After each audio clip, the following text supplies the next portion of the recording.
40 years ago, it was a fishing village. Today, it manufactures the future. While San Francisco debated zoning laws and billion-dollar valuations, a city on the other side of the planet quietly became the most important technology hub on Earth. And almost nobody in the West noticed until it was too late. The numbers do not lie. Shenzhen now produces over 90% of the world's consumer electronics.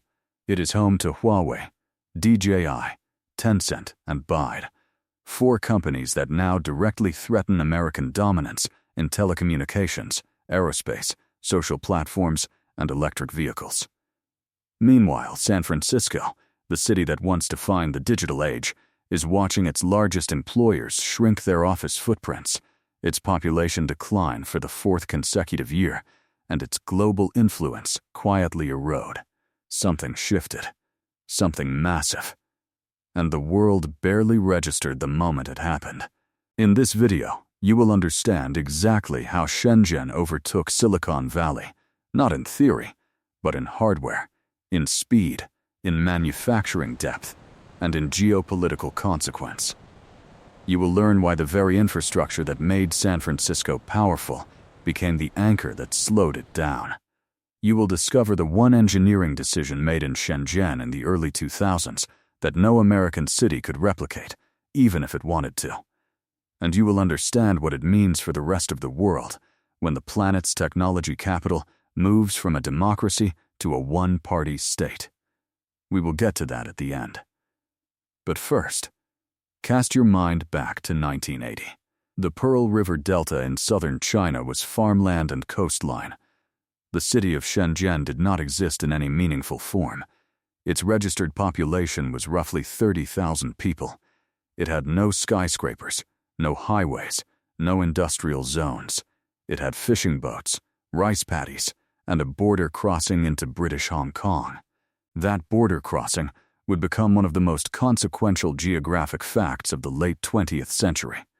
In 1980, Deng Xiaoping designated Shenzhen as China's first special economic zone.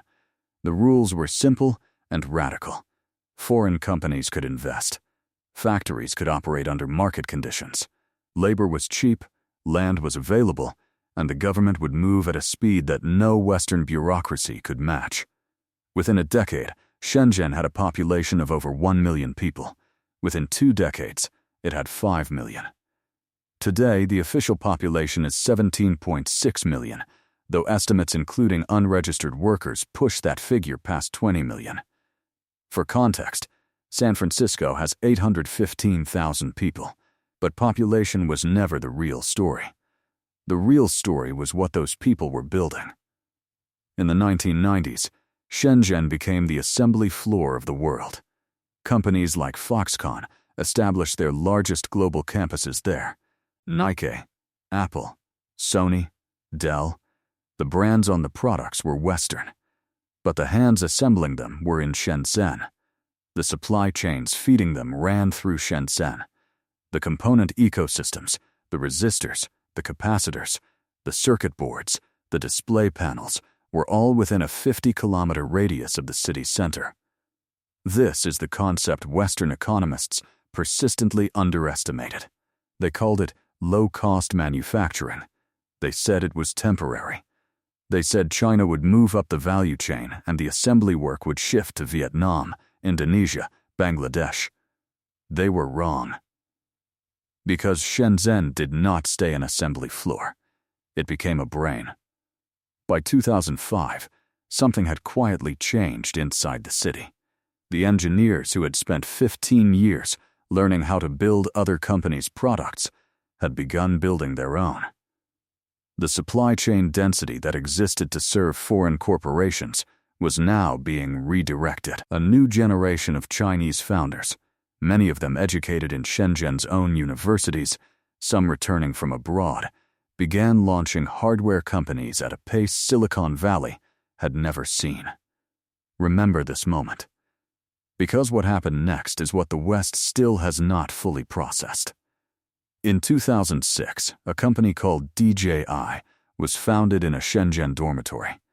Its founder, Frank Wong, was 26 years old. His first product was a flight controller for hobbyist helicopters. By 2015, DJI controlled 70% of the global consumer drone market. By 2023, that figure had risen to over 90%. The United States military uses DJI drones. Law enforcement agencies across Europe use DJI drones. Film studios in Hollywood use DJI drones.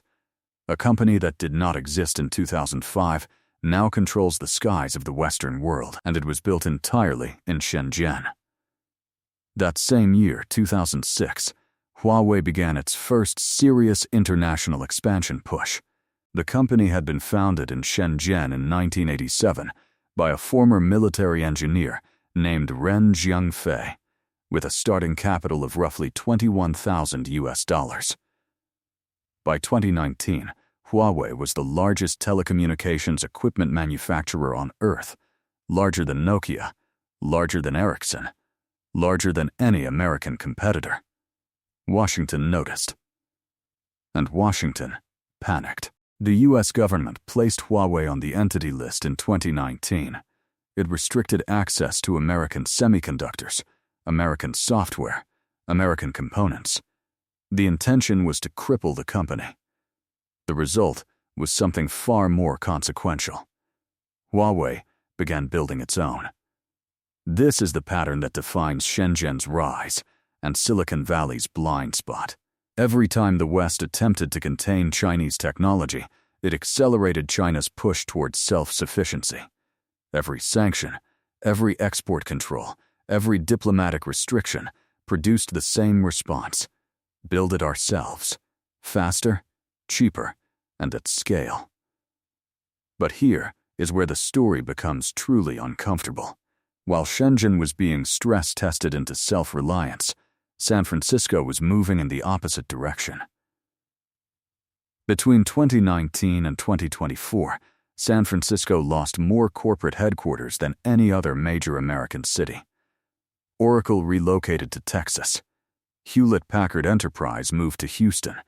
Charles Schwab left for Westlake.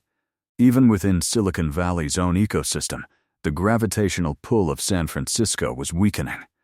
Tesla moved its headquarters to Austin. Palantir relocated to Denver. The reasons were documented and repeated: housing costs that made talent recruitment unsustainable, a permitting process that could delay a construction project by a decade, a public safety crisis that had emptied entire commercial corridors, and a political environment that made long-term capital investment feel uncertain. In 2023, the office vacancy rate in downtown San Francisco reached 34%. 1 in 3 offices empty, in the city that invented the internet economy.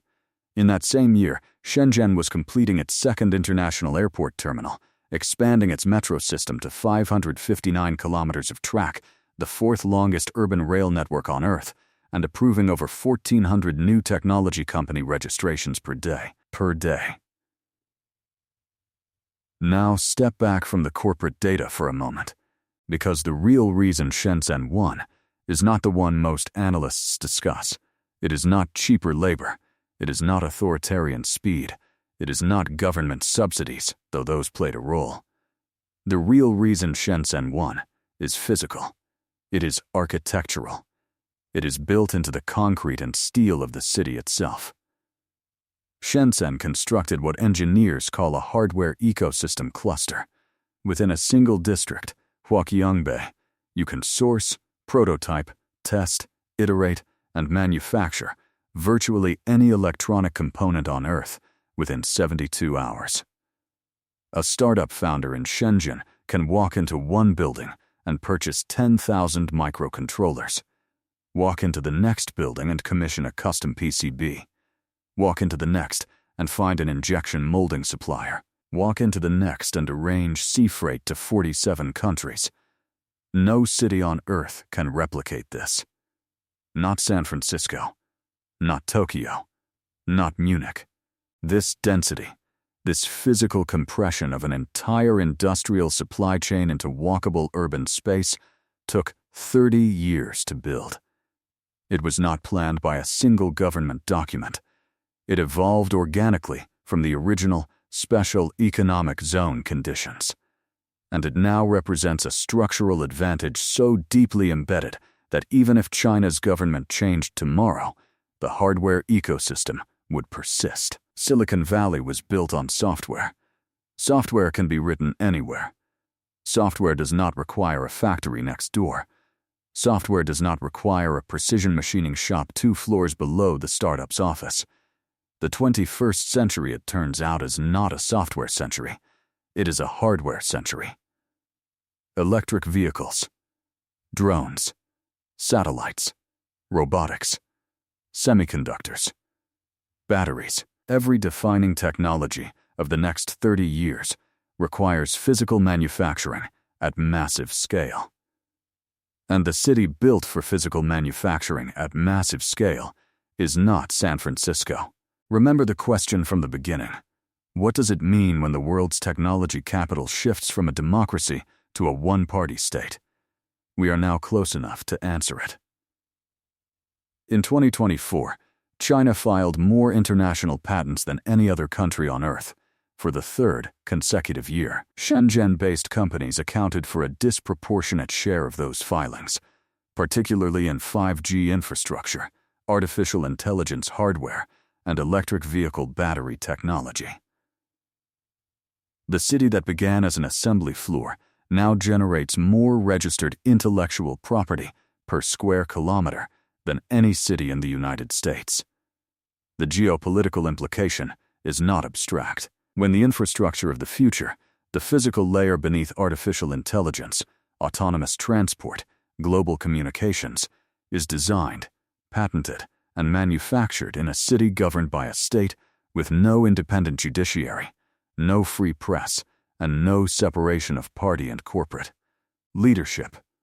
The technological dependence of the rest of the world becomes a strategic vulnerability. Taiwan Semiconductor Manufacturing Company currently produces the most advanced chips on Earth. TSMC sits 180 kilometers from the Chinese mainland. The United States has invested $52 billion through the CHIPS Act to rebuild domestic semiconductor production. The first new Intel fab funded by that legislation is not scheduled for full production until 2027 at the earliest. Shenzhen does not need to wait for 2027. It is already operating. Here is the final piece of the picture, the thing that reframes everything you have just heard. San Francisco is not finished. It is not irrelevant. The artificial intelligence revolution currently reshaping the global economy is, at this moment, centered in San Francisco and its surrounding region. OpenAI, Anthropic, Google DeepMind's American operations, Meta's AI division, the foundational large language model research that will define the next decade of computing is concentrated within 80 kilometers of downtown San Francisco. But here is the tension that will define the next 10 years. Artificial intelligence, at scale, requires hardware. It requires data centers. It requires advanced chips. It requires the physical infrastructure of computation, servers, cooling systems, fiber optic networks, power generation.